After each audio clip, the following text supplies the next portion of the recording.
What's up, everybody? Welcome back. Coach Ken from Giving It a Try. Special video today. We're going to go over some tips, tricks, and strategies for the 13.1 distance. Now, some of this will carry over into some other distances as far as running or triathlon, but today we're really going to hone in on the 13.1 distance. There's a bunch of athletes in the next week. We have several athletes that are be running half marathon events after next weekend, and I just had a lot of questions about pacing, strategy, things leading up to it. Everybody just wants to have a good day. So I kind of compiled all the tips and tricks. I personally love the 13.1 distance.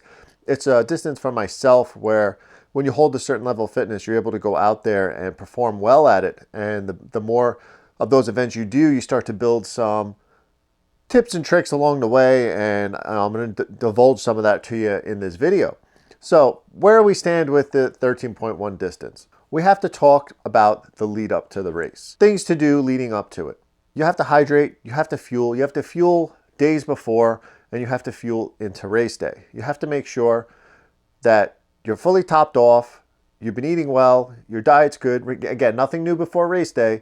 Don't be going out and having some crazy dinner the night before or 2 nights before, especially if you're traveling to where this race is. Do the things you do during training. If it worked during training and your fueling was spot on during training, do it during race day.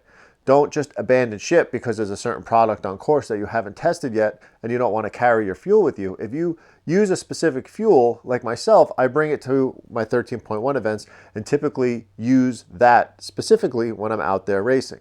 I can get into a whole nother video about fueling and tips and tricks and strategies and things that work for me, but this is just an overall generalized thing that we're going to go through here, from leading up to it to pacing strategy during the race and some other mind tricks that you can do during. So after you know you've been fueled up for this race, you're going into it, you've been doing some type of taper most likely.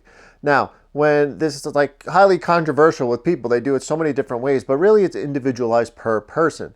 If you're doing a 13.1 event for the first time, like my wife had just completed hers a week and a half ago, her strategy and taper going into the race was a lot different than per se somebody looking for a very fast PR that has been a veteran at this distance before. Again, we can get into all that, but reference to your coach on what they recommend for you. But what your friend is doing before race day may not exactly be what you need to be doing before race day. So you really need to find out what the best taper strategy or plan training-wise into race day is and what works specifically for you. And now that you've been tapering, now that you've been fueling into race day, let's talk about sleep. I know the night before, especially if you have to get up really early and it's a really early start, if you have to travel to the race start, I kind of just take off that night of sleep before. I mean, if you get some hours, great. If you can get to bed early, if you are tired. I'm just one of those people that gets a little anxious and wants to, get out there and just get it done. But the most important sleep, which when I really started to, be intentional about this, really helped me, was not the night before the race, but that other night before, the second night before the race. If you can get a very good night's sleep that night, you're probably going to perform a lot better on race day. You're going to be a lot more well rested. And that's really, to me, the most important sleep out of, the race weekend or the days leading up to it. Now, we talked about different tapers for different people and their goals. But going into the race, you really should understand what your goals are. Is it to finish? Is it to PR? I like to have different levels of goals throughout and, to have different tiers because we can only control the controllables. I say that all the time. You don't know what race day is going to bring. You don't know how your body's really going to perform on race day. So kind of have a 3-tiered system or at least 2 tiers. Hey, have a good day, finish, have a goal, some kind of time goal, and another goal, an A goal that if everything works good and you're feeling good during the race, we can shoot for that. All right, you've gotten to the race start, pre-race. It's morning of, you've had your fuel, you've had your breakfast, all the things that work during those long runs in training. And now, what are we going to do? First, I would recommend, get there a little early so you're not rushing to get to the start line or finding your corrals if this is a big event.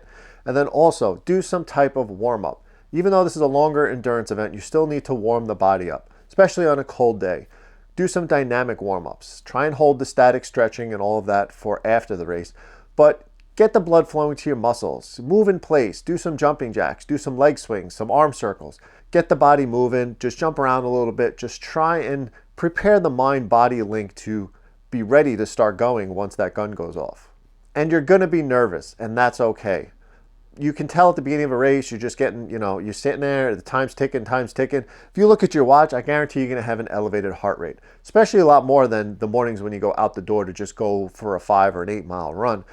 You're already going to be burning some fuel. You're already going to have that heart rate up. You're already going to be, getting anxious and ready to go. But that's okay. That means, that means you're human. It's okay to kind of feel nervous at the beginning of a race. Remember, enjoy it. If we don't enjoy doing these things, I recommend finding something else to do. But you're going to feel a little anxious. So we're ready to go. We're ready to line up. We're ready to get going. We've already done our dynamic warm-up, and we've got a few minutes to go. Now it's time for that pacing strategy. So here we go. We've done everything. We've fueled, we've rested, we've tapered. We're a little anxious. We're ready to go. We did our warm-up. Now what? Well, for my athletes that are interested in a certain goal, we'll talk about what is our strategy. What is our goal that day? What is the time we're looking to hit? So for just argument's sake here, we're just going to talk about 13.1 miles and somebody who's looking to do, let's just say, 9-minute mile average finishing pace to get to their goal time. Now, there's a couple different ways to break things down and a couple different strategies, and some things may work better for others. But the typical way to break down a 13.1 is really into 4 5Ks. Break it down. So you're going to have that first 5K, those 2 middle 5Ks, which you'll see are very similar, and then you're going to have those final 5K plus miles right there at the end. So we're going to break it into basically 3 sections, but really break it down to 4. It'll mentally be able to just process it a little bit better. So we're going to go out as soon as it goes off. I tell everybody this all the time, and I just, I'll say it again. Slow down. Your first mile should not be your fastest mile of the 13.1. Trust the process, like I always say, and trust the pacing. So when we go out there, if we're looking to finish an average 9 minutes a mile, we're definitely not going out here at sub 9, 8:30, 8:15 pace for the first mile. And I think I mentioned it before. And if I didn't, start a little further up in the wave than you think. Most people I see themselves a little further back because they're nervous. They don't want to be up there with the fast runners. You don't go 2-3 minute a mile ahead pace-wise, but just go up ahead a little bit. A lot of people do. So you can save energy when you're running easy and warming up over the first few miles by not having to zigzag and get between everybody in that big corral as you cross the start line. So you're going to save a little bit of energy on that. So don't go out too fast. That's the big tip for this first 5K. First mile especially, make that your slowest mile of the day. So if we were looking at that 9-minute average per se, at the end of the race, let's get out there and feel okay. Let's hit that maybe like at a 9:20 for the first mile. Slower, even a 9:30, whatever it is. Just kind of get around the people you need to, enjoy it, get there, and just don't make it the fastest mile of the day. That's the goal right there. The next 2 miles, you're going to kind of see how your body feels.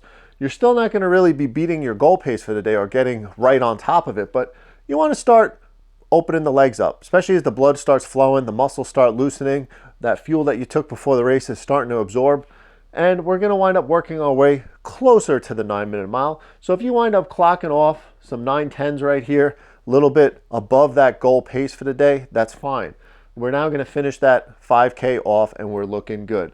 So we're now 3+ miles into the race. We're talking about the meat and potatoes now. You have 2 5K segments here. You can put this together now and put a solid 10K together. Through training, tempo runs, things like that, that's when this comes into play. Why we do these longer tempo runs, that half-hour tempo run, 45-minute tempo run in your 13.1 plan, because we're going to now work to establish by mile 3, you're going to start to feel, do I have it today? Or is this just going to be, one of those days? If you feel like you have it, you start creeping up to that pace, that 9 minute a mile. Get into that tempo zone. Run a solid 10K effort in the middle. And if you can get down to about your goal pace and start evening out right there, boom, we can get there. Try and average in right around goal pace. 9 minutes a mile, steady throughout. And it's important to know your course. If you know you have hills in the middle here, that's okay. We'll have talked about that before. We'll have adjusted things accordingly in our pacing plan. So that 10K effort right there, we're looking good. We're holding even. You're feeling good now. We warmed up, 10K effort right in the middle, tempo, feeling good, holding steady.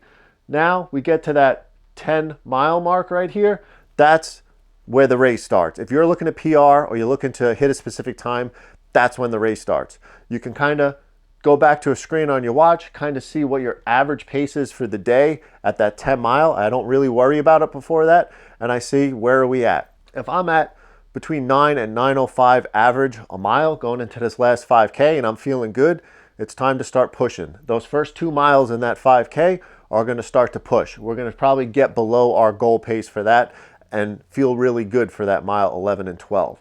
Once we get though to that 11, 12 miles done, we still have that 1.1 miles left. That's the time to start pushing.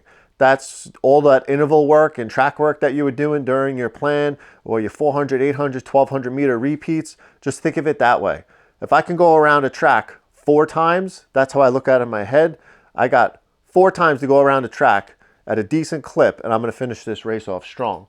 And then we finish and average out that last 5K at sub 9 pace.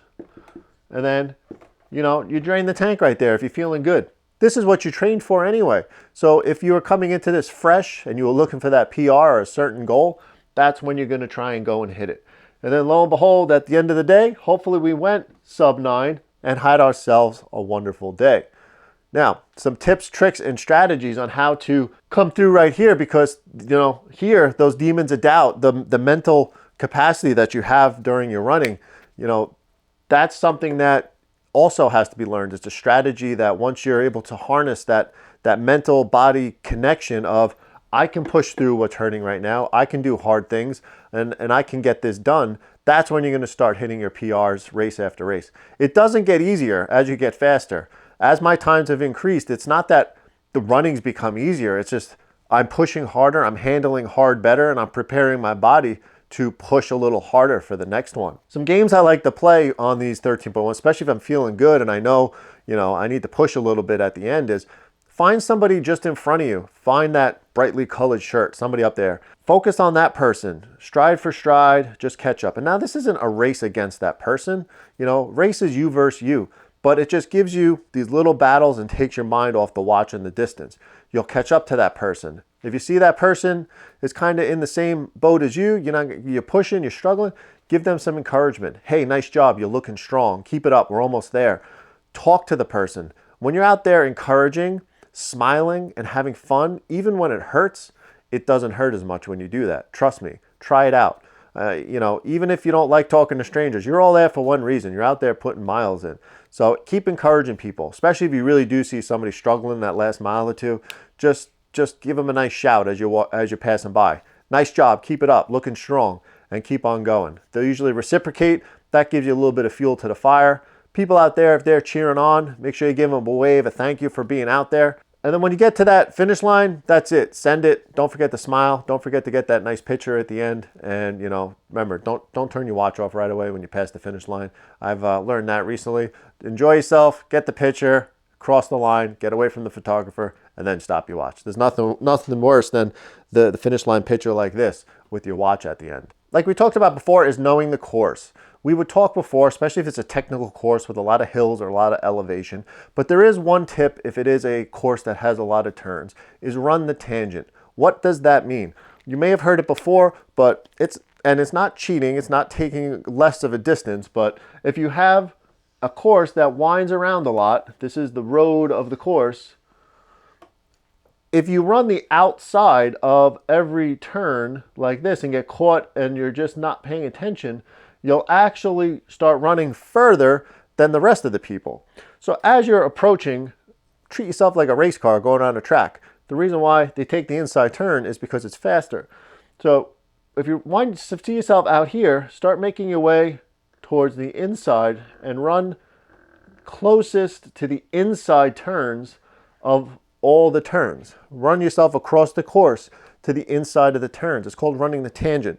You're still going to run 13.1 miles, but chances are you're not going to run 13.2 miles or 13.25 miles by running too far. And if you come within 10 seconds of the PR that you were looking for, trust me, you would have wished that you ran the tangent. And remember, as you're getting faster, it's harder to take time off. So even these little things and these little bits of time and strategy that you're doing out there on the course, if if you build on these things every time you go out there for a certain distance, that's how you start to develop. That's how you start to get better. And that's how you wind up having a good run. So that's it, 13.1 strategy. I wish you all the best of luck next week. I can't wait to track everybody on Saturday and Sunday. And again, if anyone else is out there, you're running a half marathon this year, you see this video, any questions, comment down below, I'll get back to you. And that's it. Stay safe, stay healthy, balance that life 1 mile at a time, and I'll see you on the next one.